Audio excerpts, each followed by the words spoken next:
ਪਿਆਰੇ ਵਿਦਿਆਰਥੀਓ, ਅੱਜ ਦਾ ਸਾਡਾ ਲੈਸਨ ਆ ਪੰਜਾਬ ਦੇ ਇਤਿਹਾਸ ਦੇ ਸੋਮੇ। ਸਭ ਤੋਂ ਪਹਿਲਾਂ ਅਸੀਂ ਸਮਝਾਂਗੇ ਕਿ ਸੋਮਾ ਕਹਿੰਦੇ ਕਿਹਨੂੰ। ਸੋਮੇ ਦਾ ਮਤਲਬ ਬੇਟਾ ਹੁੰਦਾ ਸਾਧਨ, ਕਿਸੇ ਚੀਜ਼ ਦੀ ਪ੍ਰਾਪਤੀ ਦਾ ਸਾਧਨ। ਜਿਸ ਤਰ੍ਹਾਂ ਅਸੀਂ ਪਾਣੀ ਦੀ ਪ੍ਰਾਪਤੀ ਲਈ ਸਾਡੇ ਕੋਲ ਕਿਹੜੇ ਸਾਧਨ ਨੇ, ਸਾਡੇ ਕੋਲ ਨਦੀਆਂ ਨੇ, ਨਹਿਰਾਂ ਨੇ। ਜ਼ਮੀਨ ਵਿਚਲੇ ਪਾਣੀ ਲਈ ਅਸੀਂ ਟਿਊਬਵੈਲ ਦੀ ਵਰਤੋਂ ਕਰਦੇ ਹਾਂ, ਖੂਹ ਦੀ ਵਰਤੋਂ ਕਰਦੇ ਹਾਂ, ਜਾਂ ਮੀਂਹ ਦਾ ਪਾਣੀ ਆ। ਇਹ ਸਾਡੇ ਕੋਲੇ ਪਾਣੀ ਦੀ ਪ੍ਰਾਪਤੀ ਦੇ ਸਾਧਨ ਆ।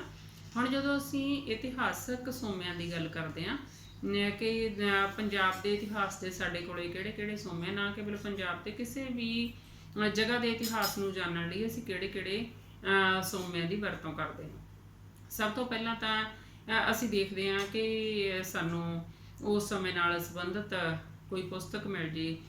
ਜੇ ਉਹ ਸਮਾਂ ਨਿਊਜ਼ਪੇਪਰ ਵਾਲਾ ਤਾਂ ਉਸ ਸਮੇਂ ਦਾ ਸਾਨੂੰ ਅਸੀਂ ਨਿਊਜ਼ਪੇਪਰ ਵੀ ਉਸ ਸਮੇਂ ਦੇ ਦੇਖਦੇ ਹਾਂ। ਜਾਂ ਇਤਿਹਾਸਕ ਇਮਾਰਤਾਂ ਨੇ, ਇਤਿਹਾਸਕ ਇਮਾਰਤਾਂ 'ਤੇ ਕਈ ਵਾਰੀ ਸਾਨੂੰ ਇਤਿਹਾਸ ਲਿਖਿਆ ਮਿਲ ਜਾਂਦਾ, ਜਾਂ ਕਿਹਨੇ ਇਹ ਇਮਾਰਤ ਬਣਾਈ ਸੀ, ਕਦੋਂ ਬਣਵਾਈ ਸੀ, ਇਮਾਰਤ ਸਾਜੀ ਕਿਹੋ ਜਿਹੀ ਆ, ਜਾਂ ਉਹ ਕਿਸੇ ਸਮੇਂ ਦੇ ਸਾਨੂੰ ਸਿੱਕੇ ਮਿਲਦੇ ਆ, ਸਿੱਕਿਆਂ 'ਤੇ ਸਮਾਂ ਅੰਕਿਤ ਹੁੰਦਾ, ਜਾਂ ਸਿੱਕੇ ਕਿਹਦੇ ਦੁਆਰਾ ਜਾਰੀ ਕੀਤੇ ਗਿਆ। ਇਸ ਤਰ੍ਹਾਂ ਦੇ ਸਾਧਨ ਅਸੀਂ ਵਰਤਦੇ ਹਾਂ। ਕਈ ਵਾਰੀ ਅਵਸ਼ੇਸ਼ਾਂ ਤੋਂ ਵੀ ਅਸੀਂ ਇਤਿਹਾਸ ਜਾਣਨ ਦੀ ਕੋਸ਼ਿਸ਼ ਕਰਦੇ ਹਾਂ। ਜਿਸ ਤਰ੍ਹਾਂ ਸਿੰਧ ਘਾਟੀ ਸੱਭਿਆ ਦੇ ਅਵਸ਼ੇਸ਼ਾਂ ਤੋਂ ਬਚੀਆਂ ਖੁਚੀਆਂ ਜੋ ਵੀ ਸਾਨੂੰ ਮਿਲਿਆ, ਅਸੀਂ ਉਹਦੇ ਤੋਂ ਅਨੁਮਾਨ ਲਾਉਣ ਦੀ ਕੋਸ਼ਿਸ਼ ਕਰਦੇ ਹਾਂ। ਹੁਣ ਇੱਥੇ ਅਸੀਂ ਗੱਲ ਕਰਨੀ ਆ ਪੰਜਾਬ ਦੇ ਇਤਿਹਾਸ ਦੇ ਸੋਮਿਆਂ ਦੀ, ਕਿ ਪੰਜਾਬ ਦੇ ਇਤਿਹਾਸ 'ਤੇ ਸਾਨੂੰ ਕਿਹੜੇ ਕਿਹੜੇ ਸੋਮੇ ਮਿਲਦੇ ਆ। ਉਸ ਤੋਂ ਵੀ ਪਹਿਲਾਂ ਲੈਸਨ ਦਾ ਬੇਟਾ ਜਿਹੜਾ ਪਹਿਲਾ ਪਾਰਟ ਆ ਉਹ ਆ ਕਿ ਪੰਜਾਬ ਦਾ ਇਤਿਹਾਸ ਲਿਖਣ ਸਮੇਂ ਜਾਂ ਪੰਜਾਬ ਦਾ ਇਤਿਹਾਸ ਸਮਝਣ ਸਮੇਂ ਸਾਨੂੰ ਕਿਹੜੀਆਂ ਕਿਹੜੀਆਂ ਔਕੜਾਂ, ਕਿਹੜੀਆਂ ਕਿਹੜੀਆਂ ਮੁਸ਼ਕਲਾਂ ਦਾ ਸਾਹਮਣਾ ਕਰਨਾ ਪੈਂਦਾ। ਇਹਦੇ ਵਿੱਚ ਬੇਟੇ ਅਸੀਂ ਪੁਆਇੰਟਸ ਕਰਾਂਗੇ। ਸਭ ਤੋਂ ਪਹਿਲਾ ਪੁਆਇੰਟ ਜਿਹੜਾ ਹੈਗਾ ਜਨਮ ਸਾਖੀਆਂ ਦੇ ਦੋਸ਼। ਜਨਮ ਸਾਖੀਆਂ ਕੀ ਹੈ ਬੇਟਾ? ਜਨਮ ਸਾਖੀਆਂ ਗੁਰੂ ਨਾਨਕ ਦੇਵ ਜੀ ਦੇ ਜੀਵਨ ਨਾਲ ਸੰਬੰਧਿਤ ਜਿਹੜੀਆਂ ਪੁਸਤਕਾਂ ਸਾਨੂੰ ਮਿਲਦੀਆਂ ਨੇ ਉਹਨਾਂ ਨੂੰ ਅਸੀਂ ਜਨਮ ਸਾਖੀਆਂ ਕਹਿੰਦੇ ਹਾਂ। ਇਹਦੇ ਵਿੱਚ ਪੁਰਾਤਨ ਜਨਮ ਸਾਖੀ ਆ, ਭਾਈ ਬਾਲੇ ਵਾਲੀ ਜਨਮ ਸਾਖੀ ਆ, ਭਾਈ ਮਨੀ ਸਿੰਘ ਵਾਲੀ ਜਨਮ ਸਾਖੀ ਆ, ਮਿਹਰਬਾਨ ਵਾਲੀ ਜਨਮ ਸਾਖੀ ਆ। ਹੁਣ ਤੁਸੀਂ ਸੋਚੋਗੇ ਕਿ ਜਨਮ ਸਾਖੀਆਂ ਸਾਡੇ ਕੋਲ ਹੈਗੀਆਂ ਨੇ, ਉਪਲਬਧ ਆ, ਫਿਰ ਇਹਦੇ ਵਿੱਚ ਔਕੜ ਵਾਲੀ ਕੀ ਗੱਲ ਆ? ਇਹਦੇ ਵਿੱਚ ਔਕੜ ਆ ਬੇਟਾ ਕਿ ਚਾਰੋਂ ਜਨਮ ਸਾਖੀਆਂ ਆਪਸ ਦੇ ਵਿੱਚ ਮੇਲ ਨਹੀਂ ਖਾਂਦੀਆਂ। ਇੱਕ ਗੱਲ ਨੂੰ ਇੱਕ ਜਨਮ ਸਾਖੀ 'ਚ ਕਿਸੇ ਤਰ੍ਹਾਂ ਕਿਹਾ, ਜਾਂ ਦੂਜੀ ਜਨਮ ਸਾਖੀ 'ਚ ਕਿਸੇ ਹੋਰ ਤਰ੍ਹਾਂ ਕਿਹਾ, ਜਾਂ ਮਿਥਿਹਾਸ ਦੀ ਮਿਲਾਵਟ ਹੋ ਗਈ, ਚਮਤਕਾਰਪੂਰਨ ਗੱਲਾਂ ਲਿਖੀਆਂ ਨੇ, ਤਾਂ ਸਾਨੂੰ ਪਤਾ ਨਹੀਂ ਲੱਗਦਾ ਕਿ ਸਹੀ ਚੀਜ਼ ਕਿਹੜੀ ਆ। ਇਹ ਸਾਡੇ ਕੋਲੇ ਜਨਮ ਸਾਖੀਆਂ ਸੰਬੰਧੀ ਔਕੜ ਆ, ਭਾਵੇਂ ਵਧੀਆ ਸਰੋਤ ਆ ਸਾਡੇ ਕੋਲੇ ਜਨਮ ਸਾਖੀਆਂ। ਦੂਸਰਾ ਪੁਆਇੰਟ ਆ ਬੇਟਾ ਮੁਸਲਮਾਨ ਇਤਿਹਾਸਕਾਰਾਂ ਦੇ ਪੱਖਪਾਤਪੂਰਨ ਵਿਚਾਰ। ਸਾਨੂੰ ਪਤਾ ਕਿ ਸਾਡੇ ਦੇਸ਼ ਦੇ ਉੱਤੇ ਲੰਬਾ ਸਮਾਂ ਜਿਹੜੇ ਆ ਮੁਸਲਿਮ ਸ਼ਾਸਕ ਆ ਜਿਹੜੇ ਕਾਬਜ ਰਹੇ, ਪੰਜਾਬ ਵੀ ਉਹਦੇ ਤੋਂ ਬਚਿਆ ਨਹੀਂ ਸੀ। ਤਾਂ ਜਦੋਂ ਜਿਹੜਾ ਬੰਦਾ ਕਾਬਜ ਹੋਵੇ ਉਸ ਦੇ ਪੱਖ ਦੇ ਵਿੱਚ ਇਤਿਹਾਸ ਜ਼ਿਆਦਾ ਲਿਖਿਆ ਜਾਂਦਾ। ਜਿਹੜੇ ਮੁਸਲਮਾਨ ਇਤਿਹਾਸਕਾਰਾਂ ਦੀਆਂ ਕਿਤਾਬਾਂ ਸਾਨੂੰ ਜ਼ਿਆਦਾ ਮਿਲਦੀਆਂ ਨੇ, ਪਰ ਉਹਨਾਂ ਨੇ ਉਹਨਾਂ ਕਿਤਾਬਾਂ ਦੇ ਵਿੱਚ ਜਦੋਂ ਇਤਿਹਾਸ ਲਿਖਿਆ ਤਾਂ ਆਪਣੇ ਆਪ ਨੂੰ ਜਸਟੀਫਾਈ ਵੱਧ ਕੀਤਾ, ਆਪਣੇ ਪੱਖ 'ਚ ਵੱਧ ਲਿਖਿਆ, ਅਤੇ ਸਾਡੇ ਜਿਹੜੇ ਇੱਥੋਂ ਦੇ ਮੂਲ ਵਸਿੰਦੇ ਸੀ ਜਾਂ ਪੰਜਾਬੀਆਂ ਨੂੰ ਉਹਨਾਂ ਨੇ ਗਲਤ ਠਹਿਰਾਉਣ ਦੀ ਕੋਸ਼ਿਸ਼ ਕੀਤੀ। ਇਸ ਲਈ ਅਸੀਂ ਉਹਨਾਂ ਦੁਆਰਾ ਲਿਖੇ ਗਏ ਇਤਿਹਾਸ ਨੂੰ ਪੂਰਨ ਤੌਰ 'ਤੇ ਸਹੀ ਨਹੀਂ ਮੰਨ ਸਕਦੇ। ਅਗਲਾ ਪੁਆਇੰਟ ਆ ਬੇਟਾ ਹਿੰਦੂ ਪੁਜਾਰੀ ਸ਼੍ਰੇਣੀ ਦਾ ਪੱਖਪਾਤਪੂਰਨ ਵਿਚਾਰ। ਹਿੰਦੂ ਪੁਜਾਰੀ ਸ਼੍ਰੇਣੀ ਕਿਉਂ ਵਿਰੁੱਧ ਸੀ? ਸਿੱਖ ਇਤਿਹਾਸ ਦੀ ਖਾਸ ਕਰਕੇ ਗੱਲ ਕਰਦੇ ਹਾਂ ਕਿ ਹਿੰਦੂ ਰੀਤੀ ਰਿਵਾਜਾਂ ਦੇ ਵਿੱਚ, ਹਿੰਦੂ ਸਮਾਜ ਦੇ ਵਿੱਚ, ਧਰਮ ਦੇ ਵਿੱਚ ਬਹੁਤ ਸਾਰੀਆਂ ਬੁਰਾਈਆਂ ਆ ਗਈਆਂ ਸੀ। ਭਾਵੇਂ ਉਹ ਧਰਮ ਦੇ ਠੇਕੇਦਾਰਾਂ ਦੁਆਰਾ ਜਿਹੜੇ ਸੀਗੀਆਂ ਉਪਜਾਈਆਂ ਹੋਣ, ਕਿ ਨੀਵੀਆਂ ਜਾਤੀਆਂ ਦੇ ਲੋਕਾਂ ਦੇ ਨਾਲ ਮਾੜਾ ਵਿਵਹਾਰ ਕਰਨਾ, ਧਰਮ ਦੇ ਨਾਂ 'ਤੇ ਲੋਕਾਂ ਨੂੰ ਠੱਗਣਾ, ਤਾਂ ਇਸ ਤਰ੍ਹਾਂ ਦੀਆਂ ਗੱਲਾਂ ਦਾ ਜਿਹੜਾ ਸਿੱਖ ਗੁਰੂ ਸਾਹਿਬਾਨ ਨੇ ਵਿਰੋਧ ਕੀਤਾ ਕਿ ਜਾਤੀ ਦੇ ਆਧਾਰ 'ਤੇ ਕਿਸੇ ਨਾਲ ਵਿਤਕਰਾ ਨਾ ਕੀਤਾ ਜਾਵੇ, ਕਿ ਧਰਮ ਨੂੰ ਮੰਨਣ ਲਈ ਕੋਈ ਜ਼ਿਆਦਾ ਅਡੰਬਰਾਂ ਦੀ ਲੋੜ ਨਹੀਂ, ਮੂਰਤੀ ਪੂਜਾ ਦਾ ਵਿਰੋਧ ਕੀਤਾ। ਤਾਂ ਇਹੋ ਜਿਹੀਆਂ ਬੁਰੀਆਂ ਪ੍ਰਥਾਵਾਂ ਕਈ ਜਿਹੜੀਆਂ ਸਮਾਜ 'ਚ ਪ੍ਰਚਲਿਤ ਸੀ ਉਹਨਾਂ ਦਾ ਸਿੱਖ ਗੁਰੂਆਂ ਨੇ ਵਿਰੋਧ ਕੀਤਾ। ਤਾਂ ਇਸ ਗੱਲ ਨੂੰ ਜਿਹੜੀ ਪੁਜਾਰੀ ਸ਼੍ਰੇਣੀ ਸੀ ਉਹਨੇ ਆਪਣੇ ਤੇ ਅਟੈਕ ਮੰਨਿਆ। ਤਾਂ ਉਹਨਾਂ ਨੇ ਕਿਹਾ ਕਿ ਸਾਡੀਆਂ ਪਰੰਪਰਾਵਾਂ ਤੇ ਜਿਹੜਾ ਹਮਲਾ ਕੀਤਾ ਜਾ ਰਿਹਾ, ਇਸ ਲਈ ਉਹ ਅੰਦਰੋਂ ਅੰਦਰ ਹੀ ਖਾਰ ਖਾਂਦੇ ਸੀ। ਇਸ ਲਈ ਜਦੋਂ ਉਹਨਾਂ ਨੇ ਲਿਖਣ ਦੀ ਕੋਸ਼ਿਸ਼ ਕੀਤੀ ਤਾਂ ਜਿਹੜਾ ਸੀ ਸਿੱਖਾਂ ਨੂੰ ਗਲਤ ਠਹਿਰਾਉਣ ਦੀ ਕੋਸ਼ਿਸ਼ ਕੀਤੀ। ਇਸ ਲਈ ਉਹਨਾਂ ਦੁਆਰਾ ਲਿਖੇ ਇਤਿਹਾਸ ਤੇ ਵੀ ਅਸੀਂ ਜ਼ਿਆਦਾ ਯਕੀਨ ਨਹੀਂ ਕਰ ਸਕਦੇ, ਨਿਰਪੱਖ ਨਹੀਂ ਮੰਨ ਸਕਦੇ ਉਸ ਨੂੰ। ਅੱਗੇ ਬੇਟਾ ਸਿੱਖਾਂ ਪ੍ਰਤੀ ਵਿਰੋਧੀਆਂ ਦੀ ਵੈਰ ਭਾਵਨਾ। ਇਹਦੇ ਵਿੱਚ ਨਾ ਕੇਵਲ ਬਾਹਰਲੇ ਬਲਕਿ ਸਿੱਖ ਪਰਿਵਾਰਾਂ ਦੇ ਵਿੱਚੋਂ ਵੀ ਜਿਹੜੇ ਵਿਰੋਧੀ ਪੈਦਾ ਹੋਏ ਸੀ, ਗੁਰਗੱਦੀ ਕਾਰਨ ਝਗੜੇ, ਜਿਹਦੇ ਵਿੱਚ ਪ੍ਰਿਥੀ ਚੰਦ, ਰਾਮ ਰਾਏ, ਧੀਰ ਮੱਲ ਜਾਂ ਮਸੰਦ, ਜਿਹੜੀ ਮਸੰਦ ਪ੍ਰਥਾ ਗੁਰੂ ਰਾਮਦਾਸ ਜੀ ਨੇ ਸ਼ੁਰੂ ਕੀਤੀ ਸੀ, ਤੇ ਕੁਝ ਬੁਰਾਈਆਂ ਆਉਣ ਦੇ ਕਾਰਨ ਗੁਰੂ ਗੋਬਿੰਦ ਸਿੰਘ ਜੀ ਨੇ ਉਹਨੂੰ ਬੰਦ ਕੀਤਾ। ਆਪਾਂ ਅਗਲੇ ਲੈਸਨਸ ਨੇ ਆਪਾਂ ਸਾਰਾ ਕੁਝ ਪੜਾਂਗੇ ਉਹਦੇ ਵਿੱਚ। ਤਾਂ ਉਹ ਵੀ ਵਿਰੋਧੀ ਹੋਏ ਸੀ, ਗੁਰੂ ਘਰ ਦੇ ਅੰਦਰੋਂ ਵੀ ਵਿਰੋਧੀ ਪੈਦਾ ਹੋਏ ਸੀ। ਉਹਨਾਂ ਨੇ ਜਦੋਂ ਲਿਖਿਆ, ਉਹਨਾਂ ਨੇ ਵੀ ਗੱਲਾਂ ਨੂੰ, ਇਤਿਹਾਸ ਨੂੰ ਤੋੜ ਮਰੋੜ ਕੇ ਲਿਖਣ ਦੀ ਕੋਸ਼ਿਸ਼ ਕੀਤੀ। ਅਗਲਾ ਪੁਆਇੰਟ ਹੈ ਬੇਟਾ ਕਿ ਸਿੱਖਾਂ ਨੂੰ ਆਪਣਾ ਇਤਿਹਾਸ ਲਿਖਣ ਦਾ ਸਮਾਂ ਨਹੀਂ ਮਿਲਿਆ। ਇਤਿਹਾਸ ਉਦੋਂ ਹੀ ਸਹੀ ਨਹੀਂ ਲਿਖਿਆ ਜਾਂਦਾ ਜਦੋਂ ਕੋਈ ਹੋਰ ਲਿਖਦਾ, ਕਿਉਂਕਿ ਸਿੱਖਾਂ ਨੂੰ ਆਪ ਇਤਿਹਾਸ ਲਿਖਣ ਦਾ ਸਮਾਂ ਨਹੀਂ ਮਿਲਿਆ। ਮਾਹੌਲ ਸਾਜ਼ਗਾਰ ਨਹੀਂ ਸੀ, ਆਪਣੀ ਜਾਨ ਮਾਲ ਦਾ ਫਿਕਰ ਪਿਆ ਰਹਿੰਦਾ ਸੀ। ਇਹ ਕੋਈ ਸ਼ਾਂਤੀ ਦਾ ਸਮਾਂ ਨਹੀਂ ਮਿਲਿਆ। ਇਸ ਲਈ ਸਿੱਖਾਂ ਨੇ ਆਪ ਆਪਣਾ ਇਤਿਹਾਸ ਨਹੀਂ ਲਿਖਿਆ। ਜੇ ਆਪ ਲਿਖਿਆ ਹੁੰਦਾ ਤਾਂ ਸਾਨੂੰ ਸਹੀ ਰੂਪ ਦੇ ਵਿੱਚ ਇਤਿਹਾਸ ਉਪਲਬਧ ਹੋਣਾ ਸੀ। ਅਗਲਾ ਪੁਆਇੰਟ ਆ ਬੇਟਾ ਇਤਿਹਾਸਕ ਸੋਮਿਆਂ ਦਾ ਨਸ਼ਟ ਹੋਣਾ। ਬਹੁਤ ਸਾਰੇ ਇਤਿਹਾਸਕ ਸੋਮੇ ਆ ਜਿਹੜੇ ਸਮੇਂ-ਸਮੇਂ ਤੇ ਨਸ਼ਟ ਹੁੰਦੇ ਰਹੇ, ਕਿਉਂਕਿ ਹਮਲੇ ਹੁੰਦੇ ਰਹੇ ਨਾਦਰ ਸ਼ਾਹ, ਅਹਿਮਦ ਸ਼ਾਹ ਅਬਦਾਲੀ, ਕਿ ਸਮੇਂ-ਸਮੇਂ ਤੇ ਹੁੰਦੇ ਹਮਲਿਆਂ ਦੇ ਕਾਰਨ ਸਾਡਾ ਬਹੁਤ ਸਾਰਾ ਜਿਹੜਾ ਇਤਿਹਾਸ ਆ ਜਾਂ ਇਤਿਹਾਸਕ ਸੋਮੇ ਆ ਉਹ ਨਸ਼ਟ ਹੁੰਦੇ ਰਹੇ। ਜਿਸ ਤਰ੍ਹਾਂ ਅਨੰਦਪੁਰ ਸਾਹਿਬ ਦੀ ਦੂਜੀ ਲੜਾਈ ਤੋਂ ਬਾਅਦ ਜਦੋਂ ਗੁਰੂ ਗੋਬਿੰਦ ਸਿੰਘ ਜੀ ਨੇ ਕਿਲ੍ਹਾ ਛੱਡਿਆ, ਸਰਸਾ ਨਦੀ ਪਾਰ ਕਰਦੇ ਸਮੇਂ ਸਾਡਾ ਵਡਮੁੱਲਾ ਸਾਹਿਤ, ਉਹਨਾਂ ਦੁਆਰਾ ਜਿਹੜਾ ਉਹਨਾਂ ਦੀਆਂ ਰਚਨਾਵਾਂ ਸੀ ਬਹੁਤ ਸਾਰੀਆਂ ਜਿਹੜੀਆਂ ਸਾਡੇ ਹੱਥਾਂ ਤੱਕ ਪਹੁੰਚ ਹੀ ਨਹੀਂ ਸਕੀਆਂ, ਉਹ ਰੁੜ ਗਈਆਂ। ਇਸ ਤਰ੍ਹਾਂ ਖਰਾਬ ਹਾਲਾਤਾਂ ਦੇ ਕਾਰਨ ਸਾਡਾ ਬਹੁਤ ਸਾਰਾ ਇਤਿਹਾਸ ਆ, ਜਿਹੜਾ ਲਿਖਿਤ ਇਤਿਹਾਸ ਆ ਜਾਂ ਸੋਮੇ ਆ, ਉਹ ਨਸ਼ਟ ਹੁੰਦੇ ਰਹੇ ਆ। ਅਗਲਾ ਪੁਆਇੰਟ ਆ ਬੇਟਾ ਪੰਜਾਬ ਮੁਗਲ ਸਾਮਰਾਜ ਦਾ ਹਿੱਸਾ। ਪੰਜਾਬ ਲੰਬੇ ਸਮੇਂ ਤੱਕ ਮੁਗਲ ਸਾਮਰਾਜ ਦਾ ਹਿੱਸਾ ਰਿਹਾ, ਇਸ ਲਈ ਪੰਜਾਬ ਦਾ ਅਲੱਗ ਇਤਿਹਾਸ ਲਿਖਿਆ ਹੀ ਨਹੀਂ ਗਿਆ। ਜਦੋਂ ਜੋ ਵੀ ਲੇਖਕ ਸੀ ਲਿਖਦੇ ਸੀ, ਮੁਗਲ ਸ਼ਾਸਕਾਂ ਦੇ ਦਬਾਅ ਹੇਠ ਹੁੰਦੇ ਸੀ, ਉਹੀ ਲਿਖਣ ਦੀ ਕੋਸ਼ਿਸ਼ ਕਰਦੇ ਸੀ ਜਿਨ੍ਹਾਂ ਨਾਲ ਉਹਨਾਂ ਦਾ ਬਾਦਸ਼ਾਹ ਖੁਸ਼ ਰਹੇ, ਨਾਰਾਜ਼ ਨਾ ਹੋਵੇ। ਇਸ ਲਈ ਅਸੀਂ ਜਿਹੜਾ ਇਤਿਹਾਸ ਲਿਖਿਆ ਹੋਇਆ ਉਹ ਸਾਰੇ ਨਿਰਪੱਖ ਰੂਪ ਦੇ ਵਿੱਚ ਬਹੁਤ ਹੀ ਘੱਟ ਇਤਿਹਾਸ ਜਿਹੜਾ ਉਹ ਲਿਖਿਆ ਗਿਆ, ਜਾਂ ਪੰਜਾਬ ਦਾ ਅਲੱਗ ਤੋਂ ਇਤਿਹਾਸ ਨਹੀਂ ਲਿਖਿਆ ਗਿਆ। ਇਸ ਲਈ ਸਾਡੇ ਕੋਲੇ ਪੰਜਾਬ ਦੇ ਇਤਿਹਾਸ ਦੇ ਬਹੁਤੇ ਸੋਮੇ ਨਹੀਂ ਹੈਗੇ, ਤੇ ਜਿਹੜੇ ਹੈਗੇ ਆ ਜਾਂ ਤਾਂ ਵਿਸ਼ਵਾਸਯੋਗ ਨਹੀਂ ਹੈਗੇ ਜਾਂ ਅਧੂਰੇ। ਅਗਲਾ ਪੁਆਇੰਟ ਬੇਟਾ ਅਣਘੋਖੇ ਇਤਿਹਾਸਕ ਸੋਮੇ। ਅਣਘੋਖੇ ਦਾ ਮਤਲਬ ਕੀ ਹੁੰਦਾ ਬੇਟਾ ਕਿ ਜਿਹੜੀ ਚੀਜ਼ ਦੀ ਹਲੇ ਪੜਤਾਲ ਹੀ ਨਹੀਂ ਹੋਈ, ਘੋਖ ਹੀ ਨਹੀਂ ਹੋਈ, ਸਾਡੇ ਕੋਲ ਉਪਲਬਧ ਹੀ ਨਹੀਂ ਰਹੇ ਹੈਗੇ ਕਿ ਅਸੀਂ ਉਹਨਾਂ ਨੂੰ ਪੜ੍ਹ ਸਕੀਏ, ਵਾਚ ਸਕੀਏ। ਜਿਸ ਤਰ੍ਹਾਂ ਲੰਬਾ ਸਮਾਂ ਗੁਰਦੁਆਰਿਆਂ ਤੇ ਮਹੰਤਾਂ ਦਾ ਕਬਜ਼ਾ ਰਿਹਾ, ਉਹਨਾਂ ਦਾ ਕਬਜ਼ਾ ਛੁਡਵਾ ਵੀ ਲਿਆ ਗਿਆ, ਪਰ ਜਾਂਦੇ ਹੋਏ ਕਈ ਜਿਹੜਾ ਧਾਰਮਿਕ ਗ੍ਰੰਥ ਸੀਗੇ, ਕਾਗਜ਼ ਪੱਤਰ ਸੀ, ਆਪਣੇ ਨਾਲ ਚੁੱਕ ਕੇ ਲੈ ਗਏ। ਇਸ ਤੋਂ ਬਿਨਾਂ ਜਿਹੜਾ ਮਹਾਰਾਜਾ ਰਣਜੀਤ ਸਿੰਘ ਦੇ ਸਮੇਂ ਦੇ ਬਹੁਤ ਸਾਰੇ ਰਿਕਾਰਡ ਸੀਗੇ, ਖਾਲਸਾ ਦਰਬਾਰ ਰਿਕਾਰਡ ਆ, ਜਾਂ ਤਾਂ ਅੰਗਰੇਜ਼ ਨਾਲ ਲੈ ਗਏ ਆਪਣੇ ਬਹੁਤ ਸਾਰੀਆਂ ਚੀਜ਼ਾਂ, ਜਾਂ ਜਿਹੜੇ ਉਸ ਸਮੇਂ ਜਗੀਰਦਾਰ ਸੀ, ਸਿੱਖ ਪਰਿਵਾਰ ਸੀ, ਬਹੁਤ ਸਾਰੀਆਂ ਕੋਈ ਵਹੀਆਂ ਨੇ, ਕੋਈ ਰਿਕਾਰਡ ਆ, ਕੋਈ ਹਥਿਆਰ ਆ, ਵੱਖ-ਵੱਖ ਲੋਕਾਂ ਦੇ ਕੋਲੇ ਰਹਿ ਗਏ, ਜਿਹੜੇ ਉਹਨਾਂ ਦੇ ਨਿੱਜੀ ਮਲਕੀਅਤ ਹੀ ਬਣ ਗਏ। ਤੇ ਉਹ ਭਾਵੇਂ ਐਸੇ ਬਿਨਾਂ ਅਣਵਰਤੇ ਹੀ ਪਈਆਂ ਹੋਣ ਕਈ ਚੀਜ਼ਾਂ, ਪਰ ਉਹ ਸਾਨੂੰ ਉਪਲਬਧ ਨਹੀਂ ਹੋ ਸਕੀਆਂ।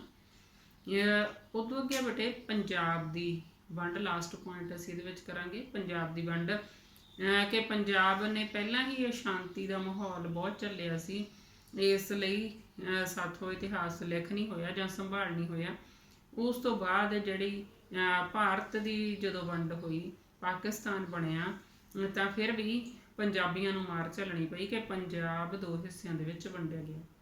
ਇਸ ਲਈ ਇਹ ਸਾਡੀਆਂ ਬਹੁਤ ਸਾਡੀਆਂ ਇਤਿਹਾਸਕ ਇਮਾਰਤਾਂ ਨੇ ਜਾਂ ਸਾਡਾ ਸਾਹਿਤ ਆ ਉਹ ਦੂਜੇ ਪਾਸੇ ਵੀ ਰਹਿ ਗਿਆ। ਕਈ ਇਸ ਤਰ੍ਹਾਂ ਦੇ ਸੋਮੇ ਆ ਜਿਨ੍ਹਾਂ ਨੂੰ ਅਸੀਂ ਹੁਣ ਆਸਾਨੀ ਦੇ ਨਾਲ ਉਹਨਾਂ ਦੀ ਘੋਖ ਪੜਤਾਲ ਨਹੀਂ ਕਰ ਸਕਦੇ। ਇਸ ਲਈ ਜਿਹੜੀ ਪੰਜਾਬ ਦੀ ਵੰਡ ਸੀ ਉਹਨੇ ਵੀ ਬੁਰਾ ਪ੍ਰਭਾਵ ਪਾਇਆ। ਇਹਨੂੰ ਵੀ ਅਸੀਂ ਇੱਕ ਔਕੜ ਦੇ ਰੂਪ ਦੇ ਵਿੱਚ ਦੇਖਦੇ ਹਾਂ। ਹਾਂਜੀ ਬੇਟਾ, ਅਸੀਂ ਪੰਜਾਬ ਦੇ ਇਤਿਹਾਸ ਸੰਬੰਧੀ ਜਿਹੜੀਆਂ ਔਕੜਾਂ ਦੀ ਅਸੀਂ ਡਿਸਕਸ਼ਨ ਕੀਤੀ ਕਿ ਕਿਹੜੀਆਂ ਔਕੜਾਂ ਆਉਂਦੀਆਂ, ਇੱਕ ਵਾਰੀ ਅਸੀਂ ਫਿਰ ਉਹਨਾਂ ਦੇ ਪੁਆਇੰਟਸ ਸਿੱਖਾਂਗੇ। ਜਿਹਦੇ ਵਿੱਚ ਅਸੀਂ ਕੀਤਾ ਜਨਮ ਸਾਖੀਆਂ ਦੇ ਦੋਸ਼, ਮੁਸਲਿਮ ਇਤਿਹਾਸਕਾਰਾਂ ਦੇ ਪੱਖਪਾਤਪੂਰਨ ਵਿਚਾਰ, ਹਿੰਦੂ ਪੁਜਾਰੀ ਸ਼੍ਰੇਣੀ ਦੇ ਪੱਖਪਾਤਪੂਰਨ ਵਿਚਾਰ, ਸਿੱਖਾਂ ਪ੍ਰਤੀ ਵਿਰੋਧੀਆਂ ਦੀ ਵੈਰ ਭਾਵਨਾ, ਸਿੱਖਾਂ ਨੂੰ ਆਪਣਾ ਇਤਿਹਾਸ ਲਿਖਣ ਦਾ ਸਮਾਂ ਨਹੀਂ ਮਿਲਿਆ, ਇਤਿਹਾਸਕ ਸੋਮਿਆਂ ਦਾ ਨਸ਼ਟ ਹੋਣਾ, ਪੰਜਾਬ ਮੁਗਲ ਸਾਮਰਾਜ ਦਾ ਹਿੱਸਾ ਰਿਹਾ, ਅਣਕੋਖੇ ਇਤਿਹਾਸਕ ਸੋਮੇ ਅਤੇ ਪੰਜਾਬ ਦੀ ਵੰਡ। ਇਹਨਾਂ ਵਿੱਚੋਂ ਬੇਟਾ ਤੁਹਾਨੂੰ 6 ਪੁਆਇੰਟ ਘੱਟੋ ਘੱਟ ਜ਼ਰੂਰ ਯਾਦ ਹੋਣੇ ਚਾਹੀਦੇ ਆ, ਤਾਂ ਕਿ ਤੁਹਾਨੂੰ ਜੇ ਲੌਂਗ ਕੁਐਸਚਨ 6 ਅੰਕ ਵਾਲਾ ਆ ਜਾਂਦਾ ਤਾਂ ਤੁਸੀਂ ਹੱਲ ਕਰ ਸਕੋ, ਇੰਪੋਰਟੈਂਟ ਪ੍ਰਸ਼ਨ ਆਉਣ ਦੀ ਸੰਭਾਵਨਾ ਹੁੰਦੀ ਹੈ। ਹੁਣ ਬੇਟਾ ਲੈਸਨ ਦਾ ਸਾਡਾ ਦੂਜਾ ਹਿੱਸਾ ਕਿ ਸੋਮਿਆਂ ਦੀਆਂ ਕਿਸਮਾਂ ਕਿਹੜੀਆਂ ਨੇ ਜਿਨ੍ਹਾਂ ਤੋਂ ਅਸੀਂ ਪੰਜਾਬ ਦੇ ਇਤਿਹਾਸ ਬਾਰੇ ਜਾਣਦੇ ਹਾਂ। ਇਹਨੂੰ ਬੇਟਾ ਆਪਾਂ ਜ਼ਿਆਦਾ ਡਿਟੇਲ 'ਚ ਨਹੀਂ ਕਰਾਂਗੇ ਕਿਉਂਕਿ ਮੇਰੇ ਇਸ ਤਰ੍ਹਾਂ ਬੋਲ ਕੇ ਦੱਸਣ ਨਾਲ ਤੁਹਾਨੂੰ ਯਾਦ ਨਹੀਂ ਹੋਊਗਾ। ਤੁਹਾਨੂੰ ਕਿਤਾਬ ਦੇ ਵਿੱਚੋਂ ਯਾਦ ਕਰੋਗੇ ਤਾਂ ਇਹ ਸਾਰੇ ਯਾਦ ਹੋਣਗੇ। ਆਪਾਂ ਥੋੜ੍ਹਾ ਸ਼ਾਰਟ ਦੇ ਵਿੱਚ ਕਰਾਂਗੇ ਕਿ ਸਾਡੇ ਕੋਲੇ ਕਿਹੜੇ ਸੋਮੇ ਨੇ, ਜਿਹਦੇ ਵਿੱਚ ਸਭ ਤੋਂ ਪਹਿਲਾਂ ਸਿੱਖਾਂ ਦਾ ਧਾਰਮਿਕ ਸਾਹਿਤ ਆਉਂਦਾ। ਉਹਦੇ ਵਿੱਚ ਬੇਟਾ ਪਹਿਲੇ ਨੰਬਰ 'ਤੇ ਗੁਰੂ ਗ੍ਰੰਥ ਸਾਹਿਬ ਆਉਂਦਾ, ਆਦਿ ਗ੍ਰੰਥ ਸਾਹਿਬ ਜਾਂ ਗੁਰੂ ਗ੍ਰੰਥ ਸਾਹਿਬ ਜੀ। ਇਹ ਸਾਨੂੰ ਲੱਗਦਾ ਕਿ ਅਸੀਂ ਇੱਕ ਧਾਰਮਿਕ ਪੁਸਤਕ ਦੇ ਤੌਰ 'ਤੇ ਦੇਖਦੇ ਹਾਂ ਕਿ ਇਸ ਇਤਿਹਾਸ ਇਹਦੇ ਤੋਂ ਕਿਵੇਂ ਪਤਾ ਲੱਗਦਾ। ਭਾਵੇਂ ਦੇਖਣ ਨੂੰ ਸਾਨੂੰ ਧਾਰਮਿਕ ਪੁਸਤਕ ਲੱਗਦੀ ਆ, ਪਰ ਬੇਟਾ ਗੁਰੂ ਸਾਹਿਬ ਦੀ ਬਾਣੀ ਦੇ ਵਿੱਚ ਉਸ ਸਮੇਂ ਦੇ ਸਮਾਜ ਦੀ ਕੀ ਹਾਲਤ ਸੀ ਉਹ ਵਰਣਨ ਮਿਲਦਾ।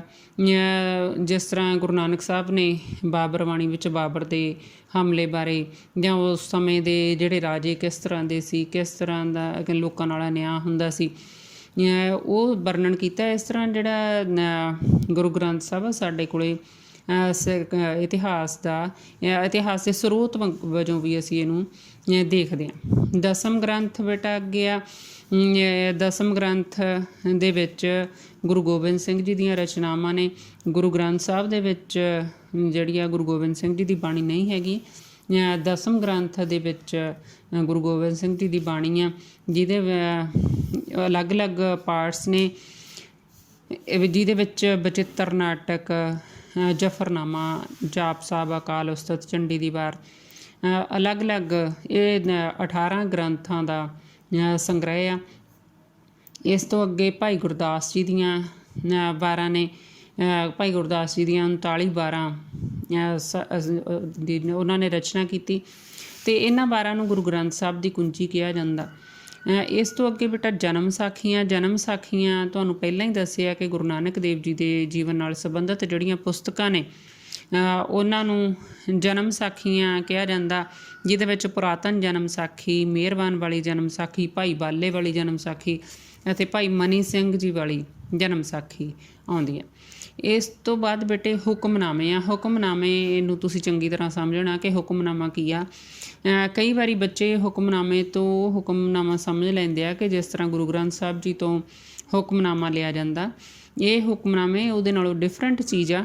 ਹੁਕਮਨਾਮੇ ਦਾ ਸ਼ਬਦੀ ਅਰਥ ਆਗਿਆ ਪੱਤਰ, ਜੋ ਸਿੱਖ ਗੁਰੂਆਂ ਅਤੇ ਗੁਰੂ ਘਰਾਣੇ ਨਾਲ ਸੰਬੰਧਿਤ ਮੈਂਬਰਾਂ ਨੇ ਸਮੇਂ-ਸਮੇਂ 'ਤੇ ਸਿੱਖ ਸੰਗਤਾਂ ਦੇ ਨਾਂ ਸੰਦੇਸ਼ ਜਾਰੀ ਕੀਤੇ, ਪੱਤਰ ਜਾਰੀ ਕੀਤੇ, ਉਹਨਾਂ ਨੂੰ ਅਸੀਂ ਹੁਕਮਨਾਮਿਆਂ ਦੇ ਰੂਪ ਦੇ ਵਿੱਚ ਜਾਣਦੇ ਹਾਂ। ਹੁਣ ਤੱਕ ਜਿਹੜੇ ਹੈਗੇ 99 ਹੁਕਮਨਾਮਿਆਂ ਦਾ ਸੰਕਲਨ ਆ ਜਿਹੜਾ ਡਾਕਟਰ ਗੰਡਾ ਸਿੰਘ ਨੇ ਕੀਤਾ, ਜਿਹਦੇ ਵਿੱਚ 34 ਹੁਕਮਨਾਮੇ ਗੁਰੂ ਗੋਬਿੰਦ ਸਿੰਘ ਜੀ ਦੇ ਅਤੇ 23 ਗੁਰੂ ਤੇਗ ਬਹਾਦਰ ਜੀ ਦੇ ਨੇ, ਅਤੇ ਬਾਕੀ ਹੋਰ ਪਰਿਵਾਰਕ ਮੈਂਬਰਾਂ ਦੇ ਜਿਹੜੇ ਹੁਕਮਨਾਮੇ ਆ।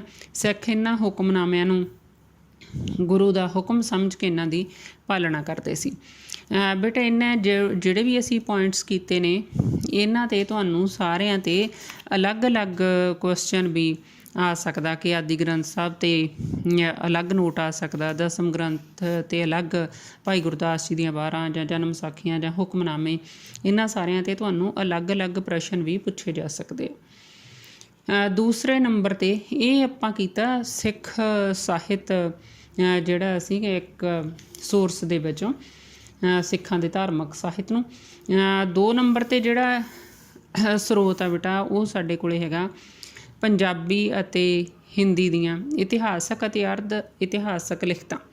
ਪੰਜਾਬੀ ਅਤੇ ਹਿੰਦੀ ਦੇ ਵਿੱਚ ਬੇਟਾ ਸਾਨੂੰ ਪੁਸਤਕਾਂ ਮਿਲਦੀਆਂ ਨੇ ਇਤਿਹਾਸਕ ਜਾਂ ਅਰਧ ਇਤਿਹਾਸਕ, ਜਿਨ੍ਹਾਂ ਦੇ ਵਿੱਚ ਸ਼੍ਰੀ ਗੁਰਸੋਭਾ ਜਿਹੜੀ ਗੁਰੂ ਗੋਬਿੰਦ ਸਿੰਘ ਜੀ ਦੇ ਦਰਬਾਰੀ ਕਵੀ ਸੈਨਾਪਤ ਦੁਆਰਾ ਲਿਖੀ ਗਈ ਆ, ਸਿੱਖਾਂ ਦੀ ਭਗਤਮਾਲ ਇਸ ਦੀ ਰਚਨਾ ਭਾਈ ਮਨੀ ਸਿੰਘ ਜੀ ਦੁਆਰਾ ਕੀਤੀ ਗਈ ਆ, ਬੰਸਾਵਲੀਨਾਮਾ ਕੇਸਰ ਸਿੰਘ ਛਿੱਬਰ, ਮਹਿਮਾ ਪ੍ਰਕਾਸ਼, ਗੁਰਪ੍ਰਤਾਪ ਸੂਰਜ ਗ੍ਰੰਥ, ਪ੍ਰਾਚੀਨ ਪੰਥ ਪ੍ਰਕਾਸ਼, ਇਹ ਪੁਸਤਕਾਂ ਨੇ ਜਿਨ੍ਹਾਂ ਤੋਂ ਸਾਨੂੰ ਇਤਿਹਾਸ ਦੀ ਜਾਣਕਾਰੀ ਮਿਲਦੀ ਹੈ। ਨੰਬਰ 3 'ਤੇ ਬੇਟਾ ਫਾਰਸੀ ਵਿੱਚ ਇਤਿਹਾਸਕ ਗ੍ਰੰਥ। ਫਾਰਸੀ ਭਾਸ਼ਾ ਦੇ ਵਿੱਚ ਇਤਿਹਾਸਕ ਗ੍ਰੰਥ ਲਿਖੇ ਹੋਏ ਜਿਹੜੇ ਸਾਨੂੰ ਮਿਲਦੇ ਆ, ਉਹਦੇ ਵਿੱਚ ਤੁਝ ਕੇ ਬਾਬਰੀ, ਜਿਹਨੂੰ ਬਾਬਰਨਾਮਾ ਵੀ ਕਿਹਾ ਜਾਂਦਾ, ਇਸ ਆਤਮ ਕਥਾ ਦੀ ਰਚਨਾ ਮੁਗਲਾਂ ਦੇ ਪਹਿਲੇ ਬਾਦਸ਼ਾਹ ਬਾਬਰ ਨੇ ਤੁਰਕੀ ਭਾਸ਼ਾ ਦੇ ਵਿੱਚ ਕੀਤੀ ਸੀ ਅਤੇ ਬਾਅਦ ਦੇ ਵਿੱਚ ਇਹਦਾ ਫਾਰਸੀ ਅਨੁਵਾਦ ਹੋਇਆ। ਆਇਨੇ ਅਕਬਰੀ ਅਤੇ ਅਕਬਰਨਾਮਾ, ਇਹਨਾਂ ਦੋਹਾਂ ਮਹੱਤਵਪੂਰਨ ਗ੍ਰੰਥਾਂ ਦੀ ਰਚਨਾ ਅਕਬਰ ਦੇ ਪ੍ਰਸਿੱਧ ਦਰਬਾਰੀ ਅਬੁਲ ਫਜ਼ਲ ਨੇ ਕੀਤੀ ਸੀ। ਤੁਝ ਕੇ ਜਹਾਂਗੀਰੀ, ਇਹ ਮੁਗਲ ਬਾਦਸ਼ਾਹ ਜਹਾਂਗੀਰ ਦੁਆਰਾ ਲਿਖੀ ਗਈ ਆਤਮ ਕਥਾ। ਦੱਬੇਸਤਾਨ ਏ ਮਜ਼ਾਹਿਬ, ਇਸ ਪੁਸਤਕ ਦਾ ਲੇਖਕ ਜਿਹੜਾ ਮੁਬੀਦ ਜ਼ੁਲਫਿਕਾਰ ਅਰਦਿਸਤਾਨੀ ਸੀ। ਇਸ ਤੋਂ ਪਹਿਲਾਂ ਇਹ ਸਮਝਿਆ ਜਾਂਦਾ ਸੀ ਕਿ ਇਹ ਪੁਸਤਕ ਦੀ ਰਚਨਾ ਮੁਹਸਿਨ ਫਾਨੀ ਨੇ ਕੀਤੀ ਸੀ। ਇਸ ਪੁਸਤਕ 'ਚ ਗੁਰੂ ਨਾਨਕ ਦੇਵ ਜੀ ਤੋਂ ਲੈ ਕੇ ਗੁਰੂ ਹਰਰਾਏ ਜੀ ਤੱਕ ਦੀਆਂ ਘਟਨਾਵਾਂ ਇਹਦੇ ਵਿੱਚ ਨੇ। ਖੁਲਾਸਤ ਉਤ ਤਵਾਰੀਖ, ਇਸ ਪੁਸਤਕ ਦੀ ਰਚਨਾ 1696 ਈਸਵੀ ਦੇ ਵਿੱਚ ਸੁਜਾਨ ਰਾਏ ਭੰਡਾਰੀ ਨੇ ਕੀਤੀ। ਮੁੰਤਖਬ ਉਲ ਲੁਬਾਬ, ਇਸ ਦੀ ਰਚਨਾ ਖਾਫੀ ਖਾਂ ਨੇ ਕੀਤੀ।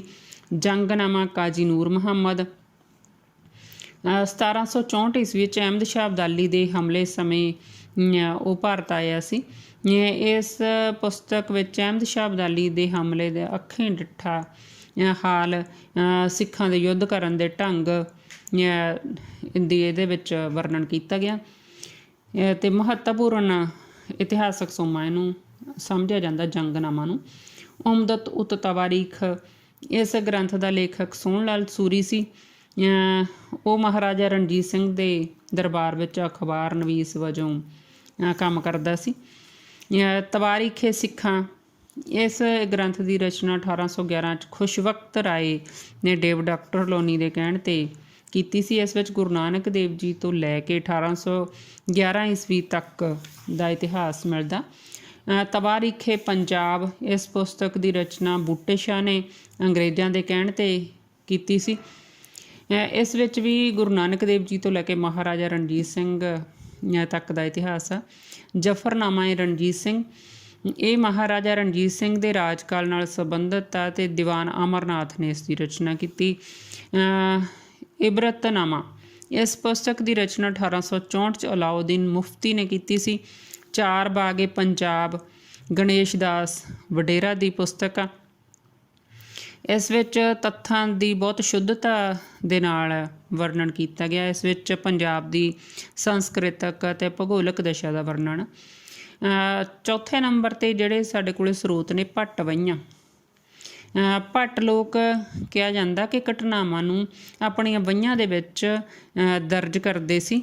ਇਹ ਵਹੀਆਂ ਭੱਟ ਪਰਿਵਾਰਾਂ ਕੋਲ ਪੀੜ੍ਹੀ ਦਰ ਪੀੜ੍ਹੀ ਸਾਂਭੀਆਂ ਹੋਈਆਂ ਨੇ। ਇਹਨਾਂ ਤੋਂ ਸਾਨੂੰ ਗੁਰੂ ਹਰਗੋਬਿੰਦ ਸਾਹਿਬ ਦੇ ਯੁੱਧਾਂ, ਗੁਰੂ ਤੇਗ ਬਹਾਦਰ ਜੀ ਦੀਆਂ ਯਾਤਰਾਵਾਂ, ਗੁਰੂ ਗੋਬਿੰਦ ਸਿੰਘ ਜੀ ਦੇ ਜੀਵਨ ਅਤੇ ਯੁੱਧਾਂ ਸੰਬੰਧੀ ਜਾਣਕਾਰੀ ਮਿਲਦੀ ਆ। ਗਿਆਨੀ ਗਰਜਾ ਸਿੰਘ ਦੇ ਯਤਨਾਂ ਦੇ ਸਦਕਾ ਸਾਨੂੰ ਇਹਨਾਂ ਸੋਮਿਆਂ ਦੇ ਬਾਰੇ ਪਤਾ ਲੱਗਿਆ। ਖਾਲਸਾ ਦਰਬਾਰ ਰਿਕਾਰਡ, ਇਹ ਮਹਾਰਾਜਾ ਰਣਜੀਤ ਸਿੰਘ ਦੇ ਸਰਕਾਰੀ ਰਿਕਾਰਡ ਨੇ, ਫਾਰਸੀ ਭਾਸ਼ਾ ਦੇ ਵਿੱਚ ਨੇ ਅਤੇ ਇਹਨਾਂ ਦੀ ਗਿਣਤੀ 1 ਲੱਖ ਤੋਂ ਵੀ ਉੱਪਰ ਆ, ਜੋ ਫਾਈਲਾਂ ਦੇ ਰੂਪ 'ਚ ਪਟਿਆਲਾ ਅਤੇ ਲਾਹੌਰ ਦੇ ਪੁਰਾਲੇਖ ਵਿਭਾਗ ਵਿੱਚ ਪਏ ਹਨ।